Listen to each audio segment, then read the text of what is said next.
On est sur le site du CEZ ici, à la Bergerie Nationale, donc qui est un établissement national d'appui qui nous héberge pour l'organisation de ce hackathon.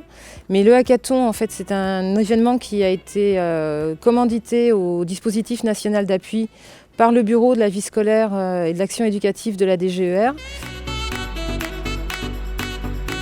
On a réuni 7 équipes de lycées agricoles qui vont à la fois comprendre des élèves et des adultes encadrants, qui sont en général des personnels de vie scolaire, mais qui peuvent être aussi des enseignants ou des assistants d'éducation.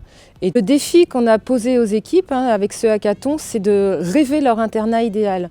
Donc ce qu'on souhaite, c'est qu'ils sortent des cadres de ce qu'ils vivent pour imaginer ce que pourrait être l'internat idéal. Et c'est vraiment un rêve commun entre jeunes et adultes, puisque c'est quand même les jeunes les principaux utilisateurs de l'internat. Il nous paraissait important d'avoir vraiment une place qui leur soit réservée. Alors la première épreuve qui a été imposée aux équipes pour booster leur créativité, c'était une sculpture vivante en fait. Et donc les équipes devaient trouver une posture fixe qui représentait leur vision de l'internat idéal. Donc cette épreuve consiste à non seulement créer la posture, mais après pouvoir exprimer ce qu'ils ont voulu dire à travers cela. Alors les groupes, ils restent constitués par établissement, à l'exception de cette première épreuve qu'on a fait, où on a mélangé les établissements pour un peu briser la glace.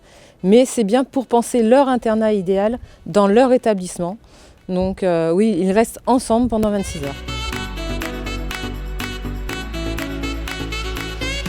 Donc une deuxième épreuve qui est prise en compte également. Alors là, l'idée était plutôt de faire sortir justement les équipes de leur salle, puisqu'ils sont enfermés pendant un certain nombre d'heures, et donc pour qu'ils puissent un peu s'aérer la tête.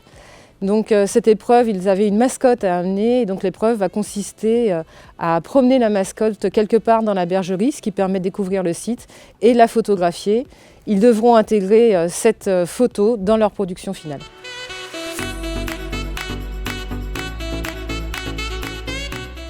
Alors la production finale qui est attendue, pour l'instant on n'en connaît pas la forme, puisque c'est à la liberté des équipes, ça serait une création originale.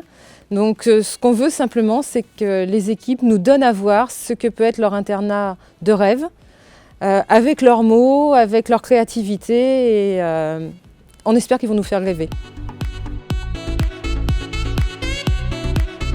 Eh bien oui, Lewis, merci. Je suis en présence effectivement du génie de l'éducation qui a su révolutionner les internats au sein de l'enseignement agricole. On ne le présente plus, Henri Cathéter. Wow, c'est magnifique. On a la vue sur la nature avec les grandes baies vitrées. C'est vraiment lumineux. C'est top. Oui, et attends de voir le foyer. C'est un lieu de partage et de convivialité. J'avais imaginé dans mon internat que c'était plutôt plus un bâtiment, mais plusieurs petites maisons. Ah, d'accord.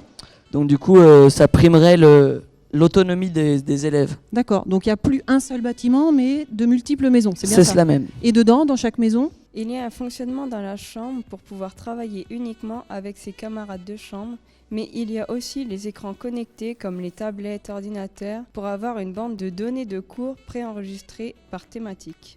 Vous savez que les internats sont équipés d'un système de sécurité qui vous permet d'accéder en journée grâce à votre empreinte digitale. Et oui, on est dans l'internat du futur.